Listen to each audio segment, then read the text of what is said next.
Good afternoon, and welcome to the next digital wave evolving expectations. Retail banking and payments have forever changed, and it is not enough to just offer innovative products and services.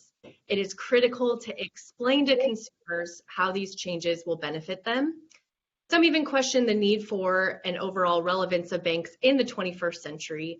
In this session today, we will discuss the transition to a more customer-centric approach and how emerging financial technology trends will fit into our collective future. We thank you for joining us. I'm Lexi Grindstaff, Director of Business Development here at Bank Director, and this webinar today is brought to you by both Bank Director and Computer Services, Inc., also known as CSI. An information resource to the financial community since 1991, Bank Director focuses on the strategic issues most fundamental to a bank's CEO, senior leadership team, chairman, and independent directors. As a forward-thinking technology partner, CSI also delivers fintech, regtech, and cybersecurity solutions to financial institutions and corporate customers, both foreign and domestic. In addition to its reputation for providing expert service, CSI focuses on propelling crucial technology advancements, accelerating speed to market, and deploying leading-edge solutions. So before we get started today, let me share just a few things. First off, don't worry, we can't hear you. Everyone has joined the webinar in listen-only mode. We recommend today that you click on the slide bar at the bottom of the screen to adjust between the presenter and the presentation. If you have any questions today for our speaker, please note those by clicking the Q&A button found on the right side of your screen. You can do this at any time during the presentation, and once our presenter has finished, we will go through the Q&A and address all of the questions that we can. There is no need to take detailed notes today, as this presentation will be shared with all attendees in 24 hours via email and will also be posted on bankdirector.com. If you have any technical issues today during the webinar, please note those using the moderator chat feature, which is on the right-hand side of your screen, and we will do our best to take care of that. Finally, the opinions expressed in this webinar are those of the individual speaker only and do not necessarily reflect the opinions of the other speakers or of the entities with which the speakers are associated. So I want to go ahead and share a little bit about our speaker today. Today with us, we have Matt Herron, the Director of Payment Strategy at CSI. With a strong focus on emerging technologies and how they apply to the financial industry, Matt has led CFI's efforts to drive innovation in the payment space. Matt has worked to enhance customer experience and help direct innovative product offerings to increase bank profitability, allowing banks to realize industry-leading results and maximize program performance. So with that, Matt, I will let you take it away. Thanks, Lexi. Appreciate the disclaimer. I will often need that just because I tend to like to share opinions. We have a lot of thoughts and opinions, so obviously want to be able to be as open and transparent as possible. So today, this is a space where we're going to kind of talk about beyond the digital banking. And I think there's definitely a rephrasing of expectations and terminology that will hopefully be a takeaway for at least some of the attendees today. I want to talk about the landscape from a technological perspective is shifting and evolving.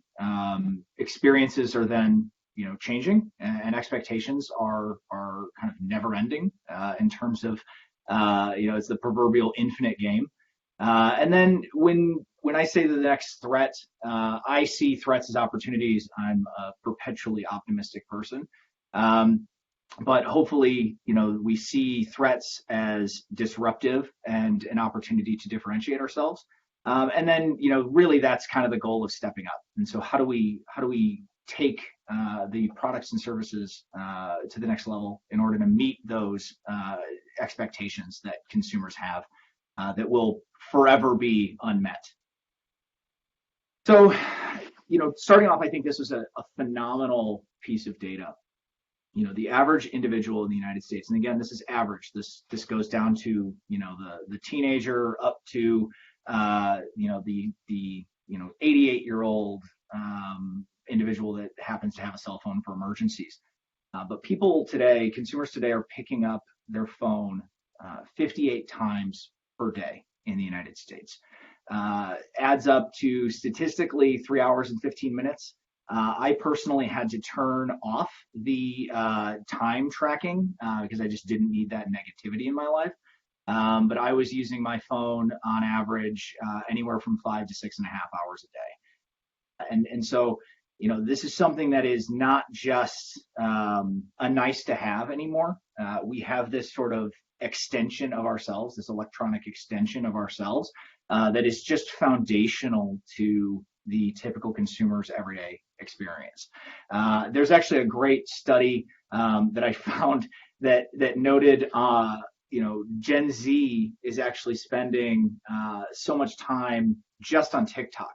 20%, 1 in 5 Gen Z individuals are currently spending more than 5 hours every day just on the TikTok app. And so, again, if we're talking about utilization, we're talking about eyeballs in terms of where our people are and where our consumers are in their day-to-day experiences. I don't think it's even remotely controversial to say that they are primarily in the digital space, and that is unlikely to change anytime soon. Demographics are an interesting point to kind of keep an eye on. For baby boomers and Gen X individuals out there, you are now outnumbered. And so I think this is worth understanding that your target demo, and I think there's still people that, refer to a 23-year-old as a millennial. But people with Gen Z are working. They are employed. They're starting to leave college. And so, these are the next wave of consumers and customers that we need to be focused on and acquiring.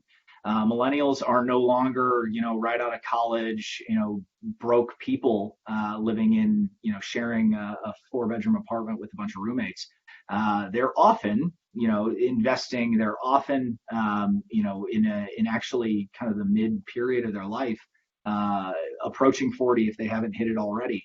And so, there's certainly different demographic changes between kind of where baby boomers or Gen Xers are based on different stages of their life. But I think it is important to kind of grasp that, your next wave of consumers statistically will almost certainly be Gen Z. And they are more often than not getting their financial advice from their parents and their grandparents. And so this is an area where, we need to be targeting that kind of next wave based on the relationships that we've already established with their older family members. If you look at this, and I think this is a really interesting quote or a really interesting concept to kind of look at in terms of monthly average use. If you break down kind of the financial related applications from the Apple App Store, and you look at utilization among different age graphics, you can kind of see a different, shift in mentality. The kind of, kids card oriented app kind of makes sense for kids who, for younger people who have kind of graduated to an adult financial relationship. But they're definitely looking into more fintech experiences. And so, if you as a financial institution are looking to target a younger demographic, I think it's worth being familiar at the very least with the experiences of a Robinhood, a Cash App, a Venmo, a Webull. If no one on your team is familiar with these, they're free to create. So just go out and create accounts.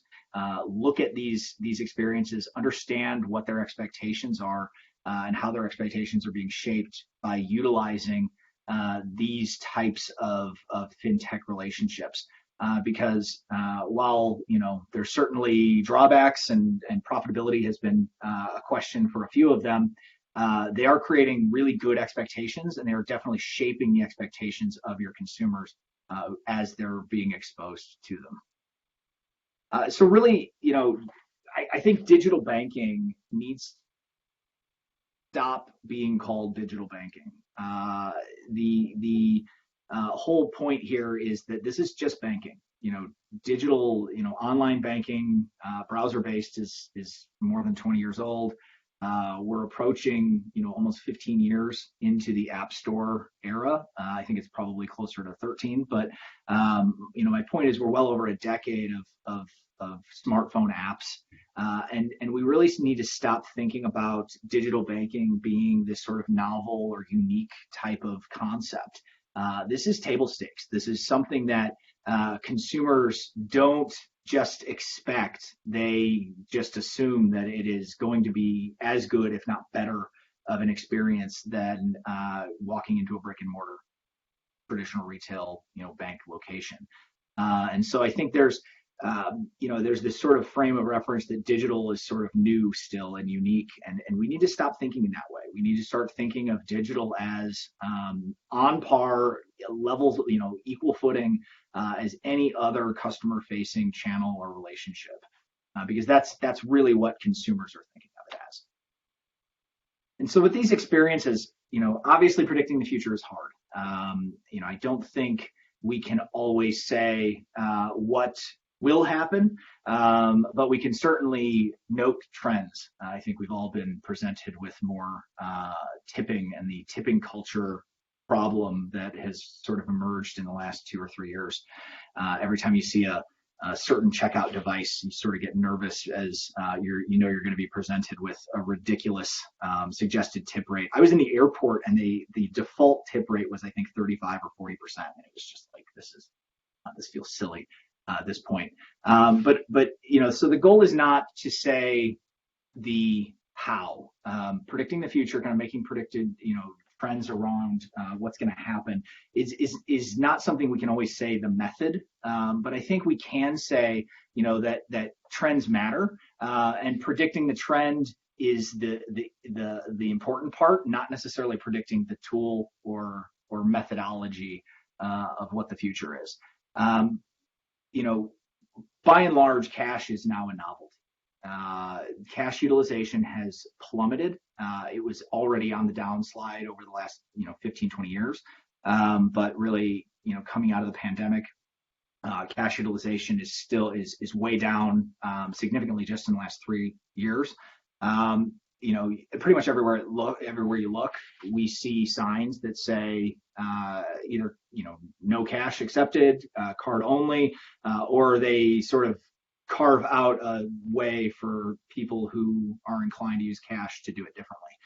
Even the National Park Service, if you visit a national park, I've been to 4 in the last 6 months, and all of them had signs that either said we don't accept cash or we strongly prefer card. You pull into Disneyland, they have bent over backwards in trying to facilitate a digital transaction experience. They strongly prefer not utilizing cash at the vast majority of their checkout experiences. It's become the check of the 2020s.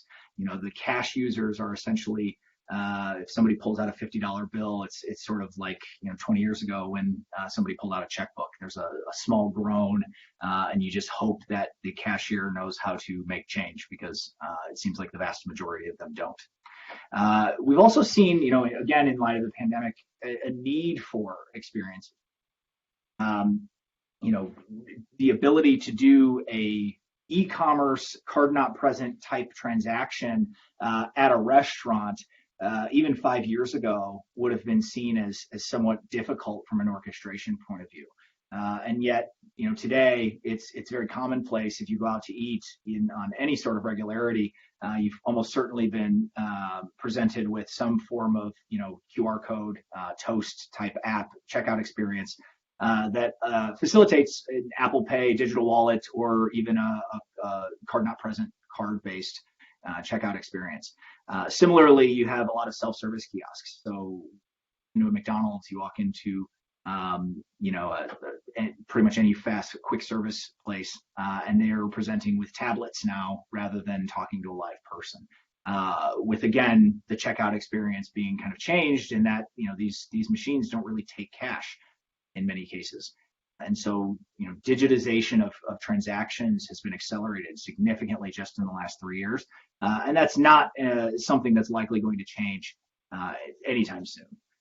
And so here's, essentially surveys have shown that, limited cash users have gone up significantly as a part of the pandemic. I will say that there's definitely a perception that cash is confusing, I think. You've got an individual here who is struggling trying to insert a $20 bill into an EMV card reader. She looks to be a younger person, so she's just not as familiar with how cash works. But here you have another individual trying to swipe. I don't know. Every time I look at this clip, I think maybe this gentleman is from the future. A world where you are capable of swiping $20 and having it deduct the value from the bill itself, because obviously cash has never worked this way. But I think, good for him for trying. I don't know. All I know is there are tons of cases of things like this out there that show that, individuals are either not carrying cash at all, or if they do have cash, they struggle to utilize it. As someone who travels quite frequently at speaking events and different engagements, I have not carried cash for at least 7 or 8 years, and it has not come up once as a problem, in all that time. I don't think this is news to anyone, but the point here is that in modern society in 2023, I don't think there's really anything that is not digital. Pretty much it's ingrained in the fabric of our society. And so I think that's again a way of thinking that we have to stop thinking of these channels as unique or special or distinct from one another. This is just baked into everything that we do, both professionally and personally. And really the goal being, from a productization perspective, to be thinking about digital first. Percentage of customers, I'd say, it's going to depend on your demographics, obviously, but I think, all demographics, all banks are going to have at least 10 to 15% of their customer base who is inherently digital native in their thinking. I, the other day, was trying to figure out something with the optometrist in our health insurance. And I spent at least 20 minutes on the website trying to find my answer. And my wife had to point out that I probably could have had my question or my situation resolved if I just picked up the phone and called them.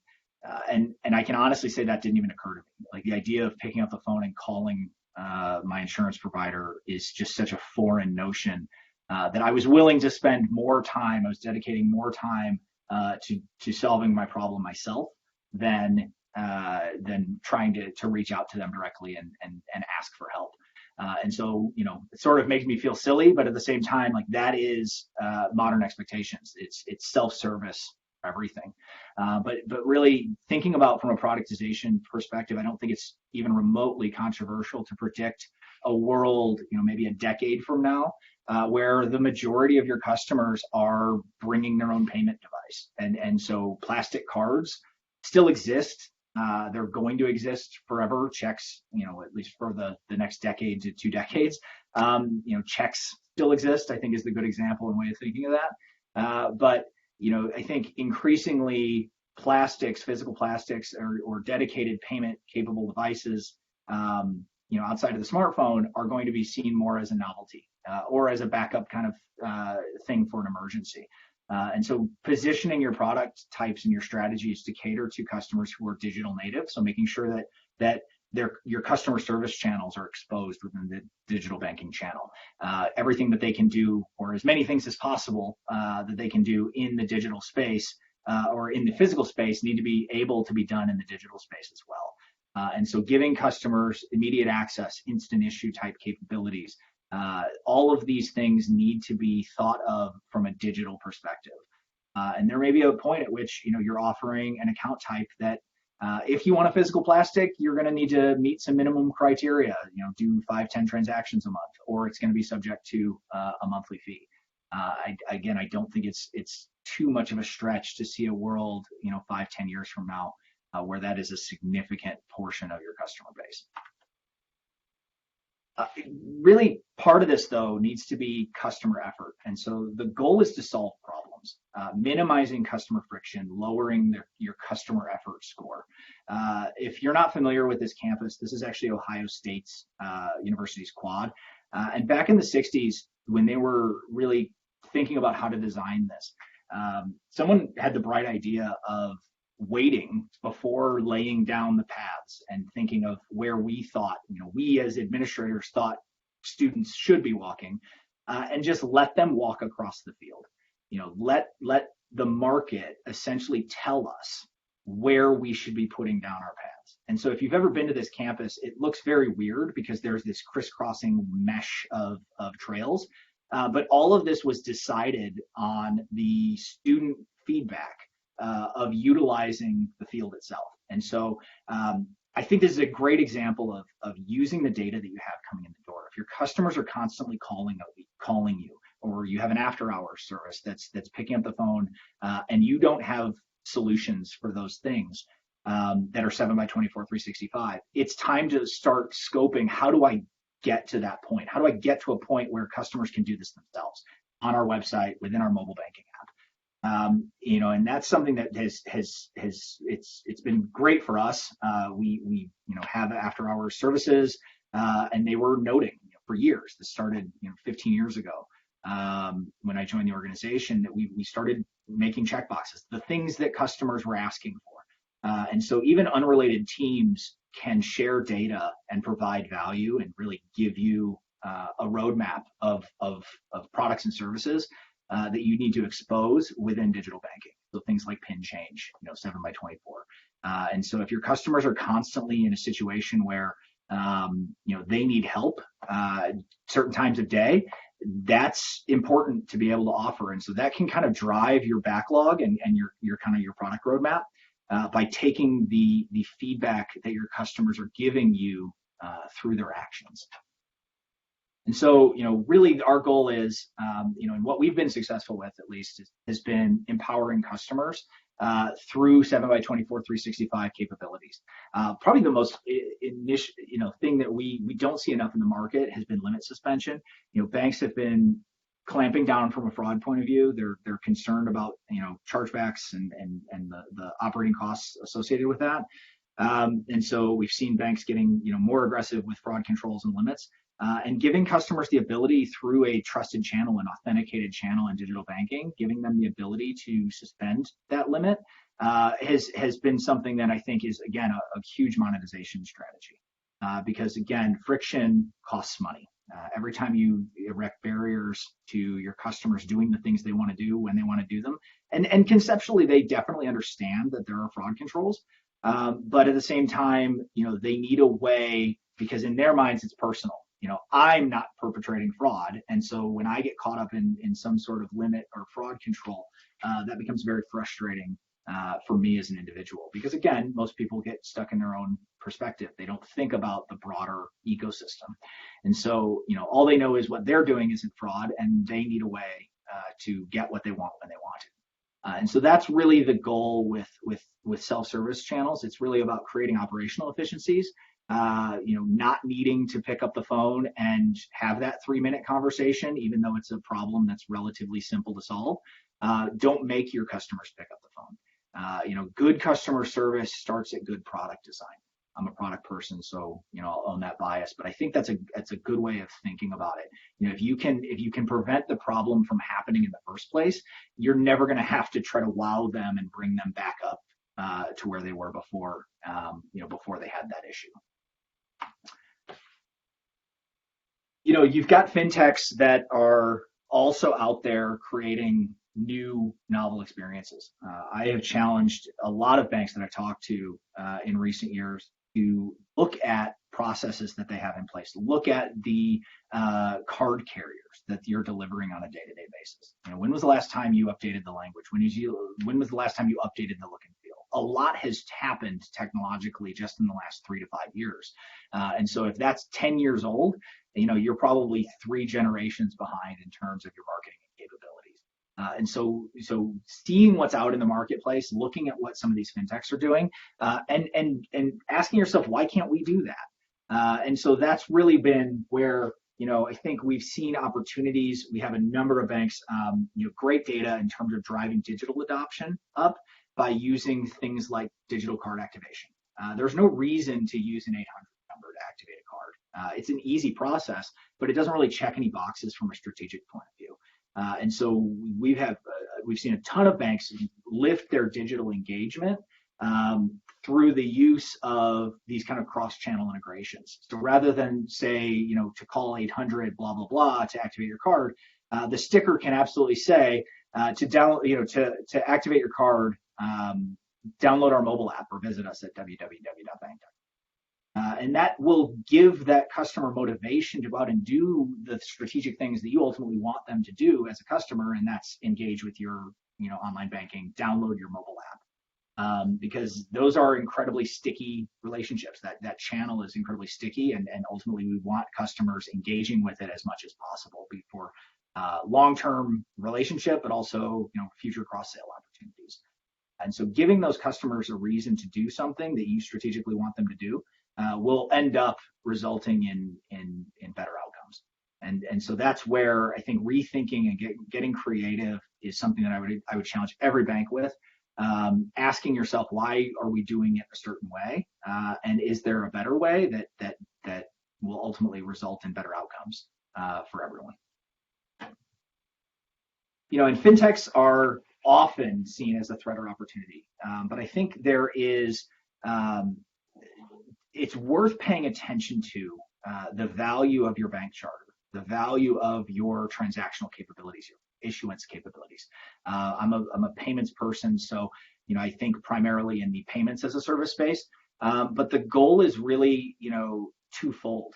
What we have seen is that the API orchestration layer facilitates both the enhancement of the banks who are trying to offer and better niche partners retail experiences for their customers. But that same technology layer can be leveraged to provide issuance capabilities, compliance, and oversight, for third-party fintechs who are ultimately trying to, go out and acquire customers and create their own experiences. And so, this is an area where this middle layer is kind of where all the technology and magic happens. The ecosystem, the shiny ecosystem, might be yours, but it might be someone else's. And if it is someone else's, it is an opportunity for banks to be thinking about how they can facilitate those things, how they can provide the oversight.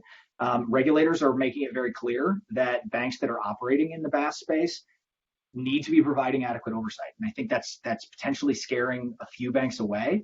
But I think hopefully, again, perpetual optimist here, hopefully many banks are seeing this as an opportunity. They're seeing this as, well, I can do this.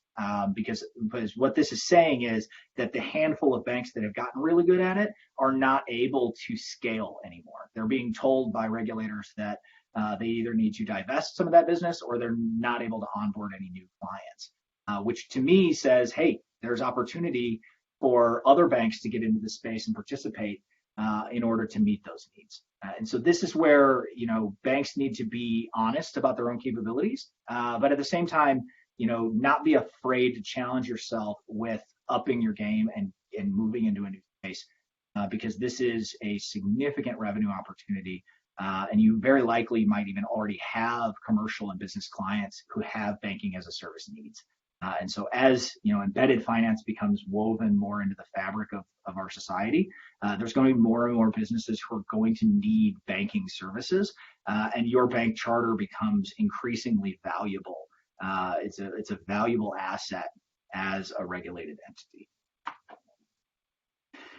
Buy now, pay later is something that I really like to talk about as a good example of let's keep an eye on it. I think there are certainly opportunities, but I do see a lot of pitfalls. And there's sort of several methods of buy now, pay later. There's kind of the pre-purchase qualification where underwriting is done before. There's the point of sale, at the point of sale is being presented with a third-party Klarna, Affirm type of checkout. It's almost like a installment plan, layaway type of experience. And then there's the post-purchase. And I think post-purchase is probably the easiest to execute for most banks because you own that ecosystem. You can actually go out and say, okay, it looks like you spent $700 on a television at Best Buy, a little low on your balance. Maybe you'd like to turn this into an installment plan and free up some cash flow so that you can pay your share of rent or make your utility bill payment. And so this is where I think post-purchase in the traditional banking space makes the most sense to me. But at the same time, this is a space that has become a bit of the Wild West in the last 3 years. The bubble seems to be deflating a bit on it around hype. Largely, a lot of these players were not making money and didn't really have necessarily a plan or a path to profitability. And you started looking at the overall debt levels and the fact that a lot of this was sort of hidden and it wasn't necessarily showing up on credit reports right away. There were people that were leveraging buy now pay later for everything, and so they might have 6 installment plans with one party, 8 with another, 14 with a third, and all of that was really not showing up on any traditional credit underwriting. And so that really became a problem. The state of California actually found, their attorney general released a report that found that it was almost 1/5 of consumer debt in the state was tied up in installment plans and buy now pay later, which is not a good place to be in. And I think you sort of saw this on social media. People were literally using a Klarna experience for a cocktail at a restaurant. If you can't afford a $12 drink, which I guess is sort of expensive depending on the market you're in, but not expensive if you're in certain other markets. But if you can't afford to pay for a $12 drink, you probably shouldn't be out at the bar. And I think that's the concern from the traditional banking space, is that consumers are liking this experience. It's easy for them, but at the same time, it's not exactly a good model for everyone to buy into. It's essentially revolving credit card debt in another form, while not being seen necessarily as debt. And so I think that's a good example of a cautious approach, where certain banks might have customer demographics that we can try to solve problems for, but we want to be careful with how we present this, because consumers are falling into a debt trap that they might not necessarily realize is debt. It's again, they see it as better than credit cards, but it's really just credit cards in a different form. Crypto has been a really interesting topic to talk about for the last 2 years, all over the place. You have, protocols that were offering 15, 20% returns on staking, just wild returns. 12% APR, 15% APR. Obviously, most of these were not sustainable. Many of them collapsed, but they did attract a lot of attention. And I think that was the thing that banks needed to be paying attention to. The savings rates were, it was resonating. Yeah, especially when contrasted, in an ad right here between, banks and our rate, so to speak. And so I think that's where, customers were getting interested in good returns. They are interested. Gen Z in particular is very interested in investment services. And so, how do we help customers understand that, we want to give them a good return, but we also need that stability and that safety of FDIC insurance. The real thing, though, and especially when paired with kind of deposit incentives and payment capabilities, is that I think it's important to understand crypto exchanges were coming for the banking relationship.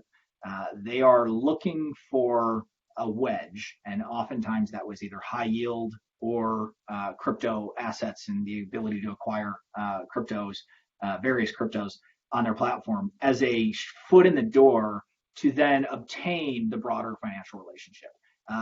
Coinbase started offering mortgages. Small business loans have exploded on the Cash App platform. This is not something you traditionally think of in terms of lending with crypto exchanges. And really, I think the best way of thinking of them is it's just a new form of neobank with kind of niche offerings. You see, even Block acquired a tax return company to try to incentivize customers to deposit their tax returns into their Cash App account. And so, again, this might seem crazy to certain people of certain demographics, but when you're looking at from the perspective of an 18, 22, 24-year-old, this doesn't sound that bad. Hey, it's free $50. Why wouldn't I do this? And so they're not necessarily thinking in terms of one financial relationship. They're thinking of as many financial relationships, and I'm a free agent. Whoever's going to give me the best deal and the best experience, I think most critically, it's the best experience. Then that's going to ultimately win in their minds. Loans, as I mentioned, this is an area where banks probably didn't realize how much activity was taking place in this space from a lending point of view. We have seen, just in terms of general engagement, we have been tracking crypto exchange activity, just kind of the big 5, 6, 7 exchanges over the last 2 years. And every single one of our banks at CSI, banking partners, has seen outflows, predominantly in the ACH space, some in the card space as well. But we have seen activity with all of our financial institutions of all sizes. And so, this is something that is happening. Your customers are out there doing this. And so it's worth keeping an eye on in terms of what expectations and why their deposits are leaving your bank and flowing out to an exchange. So if you don't have a Robinhood account, if you don't have a Coinbase account, again, this is market research. This is competitive intelligence. You really need, as an institution, to be, have strategic leadership paying attention to these spaces because they are creating offerings that are attractive to your customers. Now, you might know that this is insane and risky and a problem, but that doesn't mean that all of your customers do. And so if you just dismiss it out of hand and aren't able to articulate why these are problematic and why your offerings are better, that's going to ultimately put you in a disadvantage. As I mentioned, again, Cash App borrower usage through last summer, they broke 1 million users in that month, so using the Cash App borrow feature, which is again a small personal and small business loan. Building a brand. So this is really interesting. I'm guessing not many banks on here have a clothing line, but you can see that Cash App really tried to become kind of ingrained in youth culture. They started offering clothing lines. Their season 2 collection.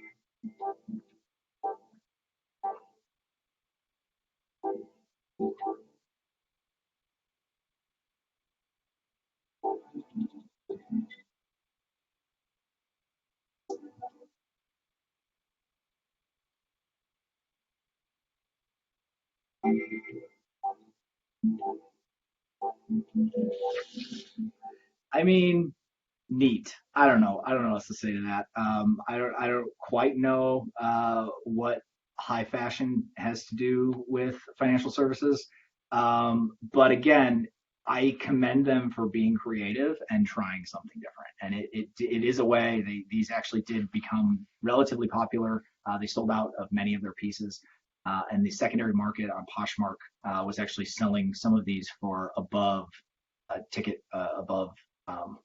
retail value. So this is an interesting kind of differentiator between Cash App and traditional banking.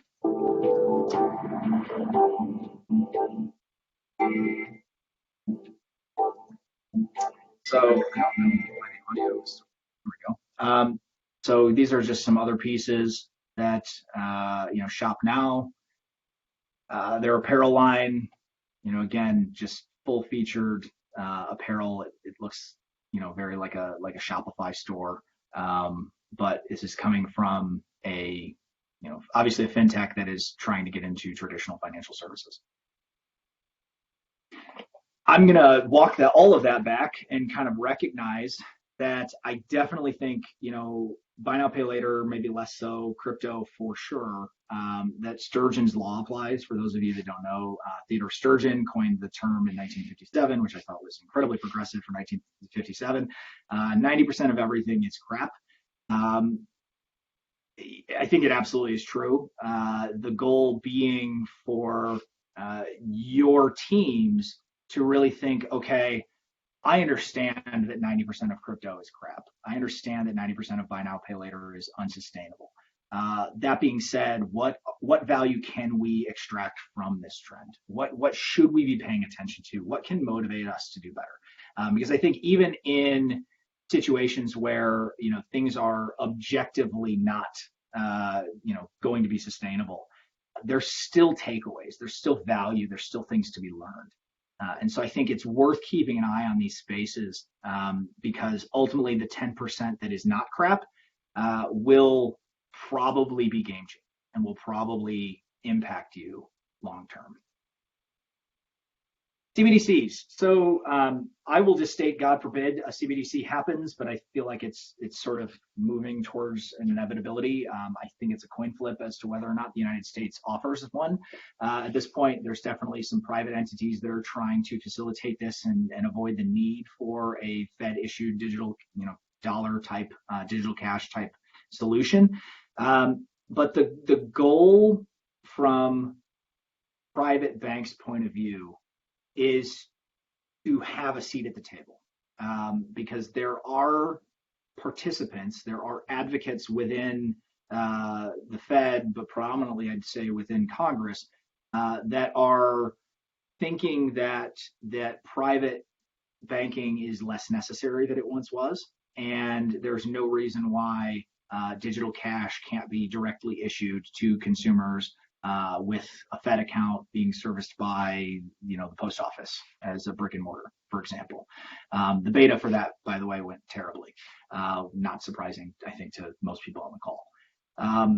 But the reason that it's worth paying attention to is ultimately, this is an existential risk for private banking and for financial technology providers, because if a direct-to-consumer Fed account is offered and with digital cash, I think over time that is going to ultimately cannibalize the vast majority of private banks in the United States. And so, the goal really being the indirect model to be kind of if this were to happen, the goal is to be an advocate for the indirect model, which would still play a role in private banking. This would just be yet another data piece. These tokens, this digital cash, would be something that you would keep on your balance, and you would account for it. You would be creating the consumer experiences in order to leverage it, and keeping the direct central bank to consumer model at bay. And so I think there's sort of a fine line of do we try to ignore it and prevent it from happening entirely because of the potential pitfalls, or do we try to embrace it and try to get a seat at the table and make sure that we get to participate should it happen? That's going to be the line that many of us are going to have to walk over the next 5 years, because it's already sort of being scoped. As I mentioned in the last slide, Project Hamilton is the MIT joint initiative and study. There is certainly there's a lot of misinformation around this that's out there, which can be a little frustrating because I think it detracts from the more serious conversations. But this is something that I think is worth all banks keeping an eye on, because the risk to financial institutions in a direct CBDC model is significant. And so we have to be paying attention as participants who provide value and have a place and a role. I'm a firm believer, I think community banks and really the thing that the economic driver of the United States over the last 200 years was access to credit and personal relationships, and having a bank branch local to you that you knew the people behind the desk and they knew if you did quality work and could extend you a loan. And so, those types of things still matter even in the 21st century.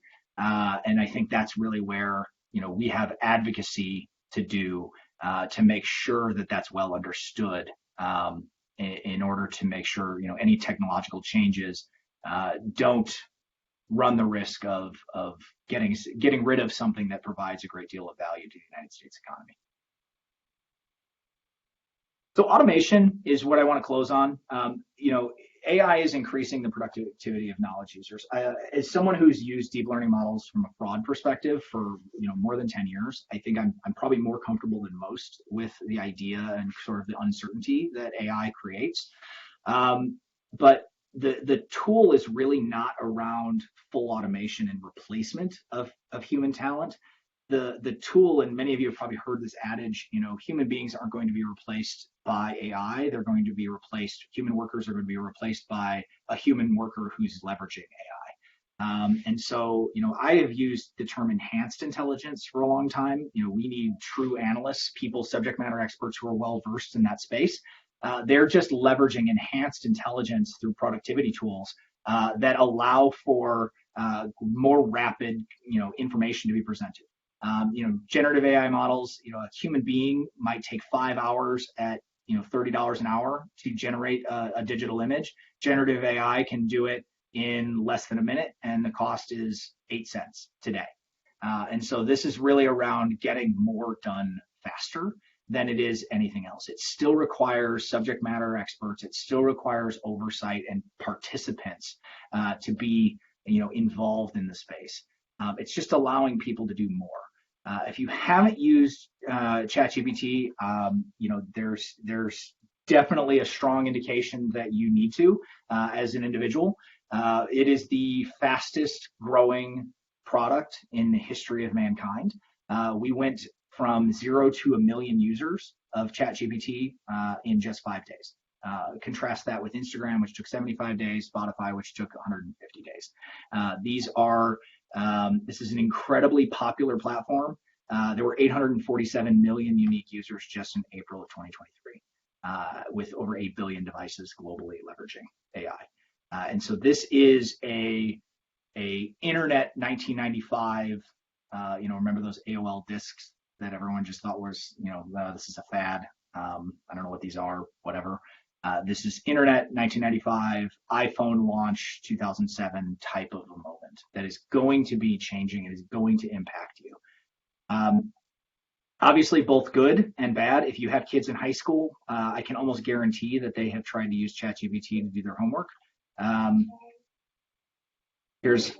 love this thinking. There's sort of an innovation adage that if you want to create process improvement, you give it to not the hardest workers, but you give it to the lazy workers. You give it to the intelligent, lazy workers, because ultimately they find a better way, more creative way to get the work done.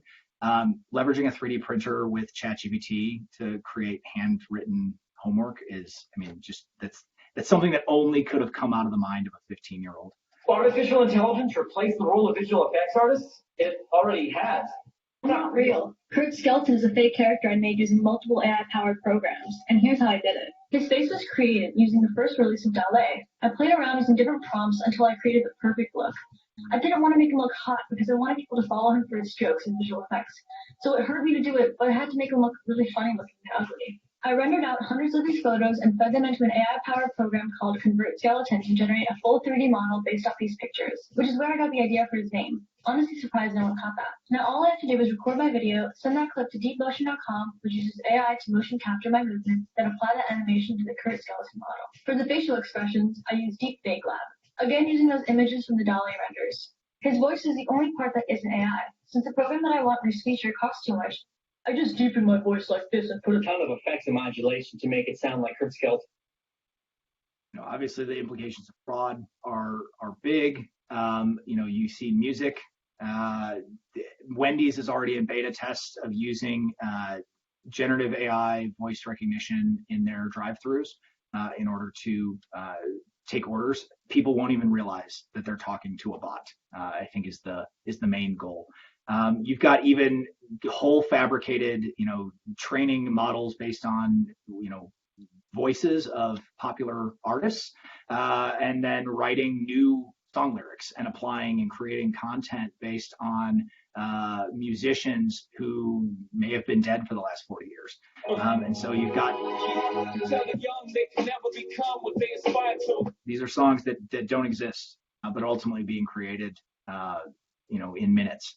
Automated commerce. So this is the new App Store. I think the best way of thinking of this is the new App Store. Instagram already has, or Instacart already has an app out on the OpenAI platform. They're adding one for Bard as well. But this is where, new checkout experiences. So people are, using generative AI to create and inquire and get answers. And then they are completing those answers with a logical, okay, now can I get a small business loan? Or can I, order via all of the ingredients on Instagram type of experience? These are things that are already happening. Really, it's kind of bots, Turing bots can be kind of chained together. So in a LangChain type model, you can actually create situations. Here at your service. What would you like to do? I'd like to order a pizza. What type of pizza would you like to order? An 11-inch pepperoni pizza, regular crust. Okay, great. I will first search to find a good pizza place in your area. I have found a pizza place called Zapizza. I will now create a pizza ordering bot who will call this location for you and will order your pizza. Super amazing pizza ordering bot, reporting for duty. I have been instructed by the other AI to order you a pizza. I will now call Zapizza using the Twilio Voice API and order you a pizza. Hello? I would like an 11-inch regular pepperoni pizza for pickup, please. 11-inch what, sorry? Just a plain 11-inch pepperoni pizza, please. Okay, and what time would you like to pick that up for? I would like it now, please. I can have that ready for you in about 20 minutes? Yes. Awesome. And can I get a name for the order? My name is Josefina. Okay. Thank you. See you in about 20 minutes, okay? Goodbye. Again, already in market. Really the goal, and I'm going to close this, I always have a tendency to run over, so I apologize, but I do want to leave time for questions. This was an actual conversation that I had with my father. For context, he is currently panning for gold in Alaska right now, so that gives you a little background of his personality. But my dad was over at our house one night, and he just commented, "You guys always get the fanciest food." And I said, "Dad, this is Noodles and Company. I've never heard of it." And I was like, "Oh, we had a free code in the app for Amanda's birthday. Amanda's my wife. Just that's why we used it." And he said, "You can order food from your phone there?" You can order food from your phone almost everywhere. Does my phone do that? This is the perspective of a typical consumer. His son does what he does for a living, and he's still learning things every single day. This was a conversation that I had with my stepmother. Hey, what's Zelle? It was on my envelope of my bank statement. The P2P service through your bank. What does P2P mean? It means person to person, like to send money. Oh, my bank uses PayPal for that. No, PayPal is its own company, entirely separate from your bank. Zelle is done directly from your online banking. Well, I don't know anything about that, but my bank uses PayPal. These are the things and the perspectives of typical consumers. When you talk about new technology, this is pretty much what they hear. Aware that the two swerving bearings were in a direct line with a panometric fan.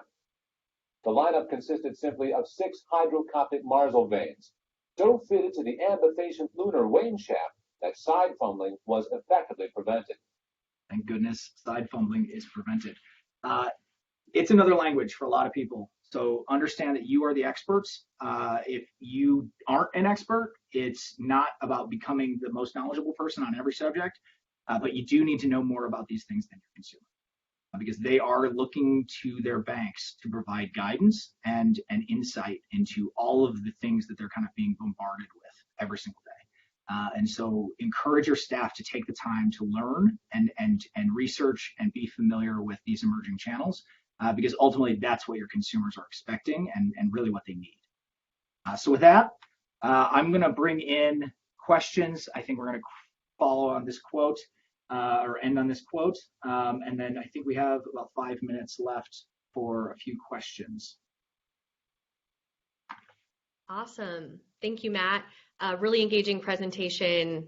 Takeaway for me was seeing people try and swipe their credit cards in the fountain. That was great. So yes, I think we have time for at least one question. What do you think is holding banks back from moving forward in the AI space right now? You know, I think a lot of it is uncertainty. Banks are kind of inherently risk averse, and they're heavily regulated. And so, you know, one of the things we've done is started to explore how do we offer these things in a regulated way that banks feel comfortable with, because we're used to doing that. We're a service provider that does that every day. And so going out and understanding that, you know, data, PCI data is in scope, you have to have a sandbox that is secure. You obviously can't be uploading things to ChatGPT and public AI models, because that's, you know, I think everyone grasps why that's a problem. And so I think data privacy concerns and having security around, you know, cloud instances where the data can be segmented from the broader internet and subject to PCI and traditional security controls is really going to be codifying that data lake is going to be, I think, what really opens up the productizations going forward. Thank you. That's great. And let's see here. I guess, you know, looking at what's coming next month with FedNow, do you think real-time payments pose a threat to card-based transactions? You know, I think consumer behaviors are really hard to change.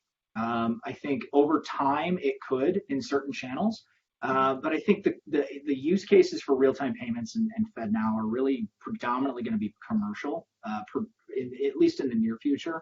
I think it's much more likely to cannibalize ACH and wire activity before it gets to the card space. And so, you know, pay by bank and those types of things may become a risk to, you know, financial institutions who are earning non-interest income.